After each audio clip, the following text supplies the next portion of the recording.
दिल्ली में जाएंगे तो वहाँ पर क्या क्या कैसे कैसे होगा, फिजिकल में कौन कौन सी एक्टिविटी करवाई जाएगी और फिजिकल के बाद क्या प्रोसेस रहेगा, इसके बारे में हम आपको वीडियो सहित एक्सप्लेन करके बताएंगे। दोस्तों सबसे पहले तो जब आप रैली वाली जगह पर पहुंचेंगे तो वहां सभी कैंडिडेट्स को लाइन में लगाकर उनके एडमिट कार्ड को देखते हुए एंट्री करवाई जाएगी, जहां पर हाइट के हिसाब से एक पाइप बंधा होता है जिसमें नापते हुए कैंडिडेट की अंदर एंट्री करवाई जाएगी और जिसकी भी हाइट कम होगी उसे वहीं से बाहर निकाल दिया जाएगा। जिसके बाद कैंडिडेट के एडमिट कार्ड को देखते हुए ऑनलाइन चेक किया जाएगा और स्कैन करके उन पर मोहर लगाकर वेरीफाई कर दिया जाएगा। जिसके बाद सभी कैंडिडेट को फील्ड के बीच में अलग अलग लाइन में बैठा दिया जाएगा और फिर एक एक लाइन को खड़ा करके उन्हें ट्रैक पर लेकर जाया जाएगा। इस दौरान सभी कैंडिडेट्स को अपने बैग वहीं पर रखने होंगे। जिसके बाद ट्रैक पर आपको इस तरह से बैठा दिया जाएगा। यहाँ पर आपको कोशिश करनी है कि आपको आगे जगह मिल सके जिससे भागते समय आपको आसानी हो, क्योंकि उस समय इतनी ज़्यादा संख्या में कैंडिडेट भागते हैं, दौड़ लगाते हैं कि अगर आप पीछे होंगे तो आपको आगे निकलने का समय ही नहीं मिलेगा। इसलिए कोशिश कीजिएगा कि आपको आगे स्थान मिल सके। जिसके बाद गो बोलते ही सभी कैंडिडेट्स को दौड़ना शुरू कर देना है। इस दौरान 1.6 किलोमीटर की दौड़ लगानी होगी। जो कैंडिडेट 5 मिनट 30 सेकंड में रेस को पूरा करेंगे उन्हें अलग कर लिया जाएगा और जो कैंडिडेट 5 मिनट 31 सेकंड से 5 मिनट 45 सेकंड के बीच रेस को पूरी करेंगे उन्हें अलग कर दिया जाएगा और बाकी सभी कैंडिडेट्स को बाहर निकाल दिया जाएगा। यहाँ पर 5 मिनट 30 सेकंड में रेस पूरी करने वालों को 60 नंबर मिलेंगे और 5 मिनट 31 सेकंड से 5 मिनट 45 सेकंड के बीच रेस पूरी करने वालों को 48 नंबर दिए जाएंगे। फिर सिलेक्टेड कैंडिडेट्स की छाती पर अलग अलग नंबर डाल दिए जाएंगे। फिर उन कैंडिडेट्स को पुलअप्स लगवाए जाएंगे। 10 पुलअप्स लगाने पर 40 नंबर मिलेंगे, 9 पुलअप्स पर 33, 8 पुलअप्स पर 27, 7 पुलअप्स पर 21 और 6 पुलअप्स लगाने पर 16 नंबर दिए जाएंगे। जिसके बाद कैंडिडेट्स को 9 फीट के इस तरह के गड्ढे के ऊपर से छलांग लगानी होगी। इसमें कोई नंबर नहीं मिलेगा, बस यह क्वालिफाई होगा और कैंडिडेट्स को प्रॉपर छलांग लगानी होगी। जिसके बाद कैंडिडेट को जिग-जैग बैलेंस टेस्ट से गुजरना होगा, जिसमें इस तरह के एक चरखुटे पाइप पर चलना होगा। इसमें कोई भी नंबर नहीं मिलेंगे, बस यह भी कैंडिडेट्स को क्वालिफाई करना होगा। उसके बाद जो कैंडिडेट्स इन स्टेप्स के बाद सेलेक्ट होंगे उनकी फिर हाइट, वेट और चेस्ट नापी जाएगी। तो हाइट, चेस्ट और वजन अलग अलग स्टेट में रीजन के हिसाब से बांटा गया है। तो वेस्टर्न हिमालयन रीजन, पश्चिमी हिमालयन क्षेत्र, इसके अंतर्गत जम्मू कश्मीर, हिमाचल प्रदेश और उत्तराखंड का पूरा क्षेत्र आता है। आप मैप में देख सकते हैं और इसमें हिमाचल प्रदेश और पंजाब की सीमा के दक्षिण और पश्चिमी सीमा की ओर सटे हुए जो क्षेत्र हैं, जिसमें मुकेरिया, होशियारपुर, गढ़शंकर, रोपड़ और चंडीगढ़ का क्षेत्र आता है। तो ये सभी क्षेत्र वेस्टर्न हिमालयन रीजन के अंतर्गत आते हैं। तो अगर आप इन राज्यों से या क्षेत्रों से आते हैं तो अग्निवीर, जीडी और ट्रेड्समैन और टेक्निकल के पद के लिए कैंडिडेट की हाइट कम से कम 163 सेंटीमीटर होनी चाहिए। इससे ज्यादा हो सकती है लेकिन कम नहीं होनी चाहिए। और क्लर्क, स्टोर कीपर के पद के लिए 162 सेंटीमीटर होनी चाहिए और चेस्ट कम से कम 77 सेंटीमीटर होनी चाहिए, जिसमें फूलने के बाद 5 सेंटीमीटर का फैलाव भी आना चाहिए और वजन 48 किलोग्राम होना चाहिए। ईस्टर्न हिमालयन रीजन, जिसके अंतर्गत सिक्किम, नागालैंड, अरुणाचल प्रदेश, मणिपुर, त्रिपुरा, मिजोरम, मेघालय, असम और पश्चिमी बंगाल के पहाड़ी क्षेत्र, जिसमें गंगटोक, दार्जिलिंग और कलिम्पोंग जिले के क्षेत्र आते हैं। तो इस क्षेत्र में आने वाले कैंडिडेट के लिए हाइट, जीडी और ट्रेड्समैन के पद के लिए 160 सेंटीमीटर और टेक्निकल के पद के लिए 157 सेंटीमीटर और क्लर्क, स्टोर कीपर के पद के लिए 160 सेंटीमीटर होनी चाहिए। और इनके लिए छाती कम से कम 77 सेंटीमीटर होनी चाहिए, जिसमें फूलने के बाद 5 सेंटीमीटर का फैलाव भी आना चाहिए और वजन कम से कम 48 किलोग्राम होना चाहिए।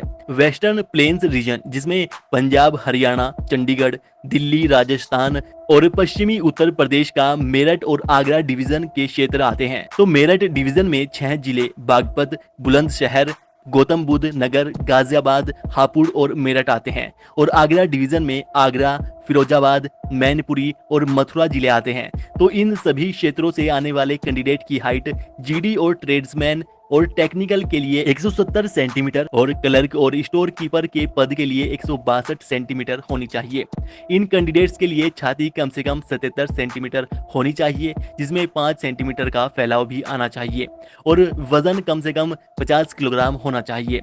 ईस्टर्न प्लेन रीजन, जिसमें पूर्वी उत्तर प्रदेश, जिसके अंतर्गत बहराइच, गोंडा, बस्ती, गोरखपुर, देवरिया, बलिया, आजमगढ़, फैजाबाद, सुल्तानपुर, जौनपुर, गाजीपुर, वाराणसी, मिर्जापुर, इलाहाबाद और प्रतापगढ़ जिले आते हैं और इसके साथ ही बिहार राज्य, पश्चिम बंगाल, झारखंड और उड़ीसा का क्षेत्र इसके अंतर्गत आता है।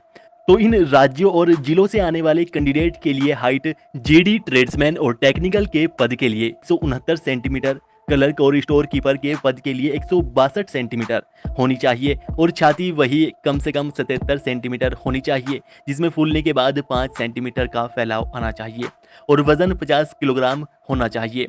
सेंट्रल रीजन, जिसके अंतर्गत मध्य प्रदेश, छत्तीसगढ़, गुजरात, महाराष्ट्र, दादर, नगर हवेली, दमन और दीव क्षेत्र आते हैं।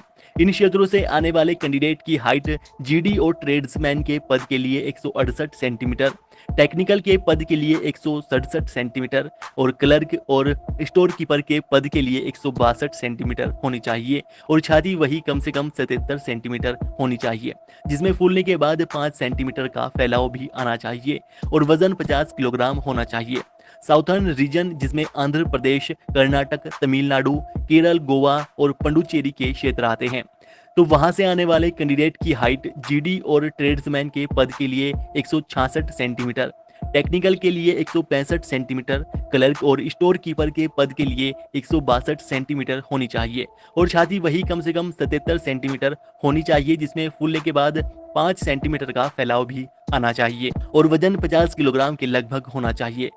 तो इस तरह से हाइट, वेट और चेस्ट नापने के दौरान ही बहुत से कैंडिडेट्स की छटनी कर दी जाती है और फिर जो कैंडिडेट सिलेक्ट होते हैं उनका फिर डॉक्यूमेंट चेक किए जाएंगे। इस दौरान आपको अपने सभी डॉक्यूमेंट लेकर जाने जरूरी हैं, जैसे कि एडमिट कार्ड, आधार कार्ड, 10th 12th की मार्कशीट और सर्टिफिकेट, डोमिसाइल सर्टिफिकेट, जाति प्रमाण पत्र, जनरल कैटेगरी को छोड़कर, धर्म प्रमाण पत्र, चरित्र प्रमाण पत्र, अविवाहित प्रमाण पत्र, निवास प्रमाण पत्र, रिलेशनशिप सर्टिफिकेट अगर परिवार में से कोई सेना में है या था, NCC certificate, sports certificate, police verification certificate और वैक्सीनेशन सर्टिफिकेट आदि ये सभी सर्टिफिकेट डॉक्यूमेंट लेकर जाने होंगे और इनकी कम से कम 2 फोटोस्टेट लेकर जरूर जाए।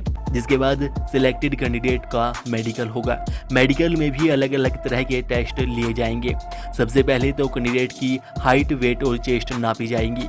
उसके बाद ईयर टेस्ट होगा, mouth test, eye test, colour blindness test, knock knee test, flat feet test, private part test, blood test और शुगर टेस्ट आदि इस तरह के टेस्ट लिए जाएंगे और कैंडिडेट की पूरी बॉडी को चेक किया जाएगा कि कैंडिडेट की किसी पार्ट का कोई ऑपरेशन तो नहीं हुआ या शरीर के किसी भी अंग में कोई डैमेज या खराबी तो नहीं है आदि सभी कुछ चेक किया जाएगा। और दोस्तों, मेडिकल के दौरान कैसे कैसे टेस्ट लिया जाएगा, क्या क्या सावधानी आपको बरतनी है, उससे रिलेटेड एक वीडियो का लिंक हम आपको नीचे डिस्क्रिप्शन में दे रहे हैं, आप उसे देख लीजिएगा। इस तरह से जो कैंडिडेट मेडिकल में फिट पाए जाएंगे उन्हें सिलेक्ट कर लिया जाएगा और फिर इन कैंडिडेट्स को कुछ दिनों बाद लिखित परीक्षा के लिए बुलाया जाएगा। और दोस्तों, लिखित परीक्षा भी सभी अलग अलग पदों के लिए अलग अलग होगी।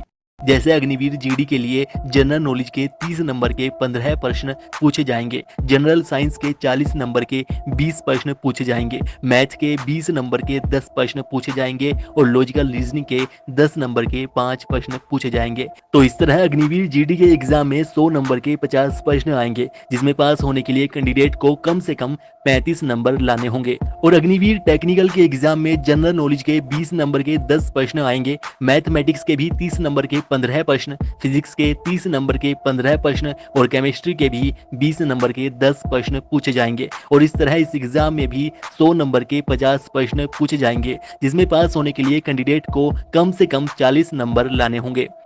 और अग्निवीर क्लर्क और स्टोर कीपर के एग्जाम पेपर में 2 पार्ट दिए गए होंगे, पार्ट 1 और पार्ट 2। पार्ट 1 में जनरल नॉलेज के 20 नंबर के 5 प्रश्न, जनरल साइंस के 20 नंबर के 5 प्रश्न, मैथ के 40 नंबर के 10 प्रश्न और कंप्यूटर साइंस के 20 नंबर के 5 प्रश्न पूछे जाएंगे। पार्ट 2 में जनरल इंग्लिश के 100 नंबर के 25 प्रश्न पूछे जाएंगे और इस तरह अग्निवीर क्लर्क और स्टोर कीपर के एग्जाम में टोटल 200 नंबर के 50 प्रश्न पूछे जाएंगे और कैंडिडेट को इसमें पास होने के लिए पार्ट 1 और पार्ट 2 दोनों में अलग अलग 32 नंबर लाने होंगे। अग्निवीर ट्रेड्समैन 8वीं पास और 10वीं पास दोनों का एग्जाम पैटर्न समान है और समान विषयों से प्रश्न पूछे जाएंगे। बस 10वीं पास वालों के लिए 10th लेवल के प्रश्न पूछे जाएंगे और 8वीं पास वालों के लिए 8वीं लेवल के प्रश्न पूछे जाएंगे। तो उनके एग्जाम में जनरल नॉलेज के 30 नंबर के 15 प्रश्न पूछे जाएंगे, लॉजिकल रीजनिंग के 10 नंबर के 5 प्रश्न, जनरल साइंस के 30 नंबर के 15 प्रश्न और मैथ्स के 30 नंबर के 15 प्रश्न पूछे जाएंगे। इस तरह इस एग्जाम में 100 नंबर के 50 प्रश्न पूछे जाएंगे, जिनमें पास होने के लिए कम से कम 32 नंबर लाने होंगे। तो दोस्तों, इस तरह से अग्निपथ आर्मी भर्ती का सिलेक्शन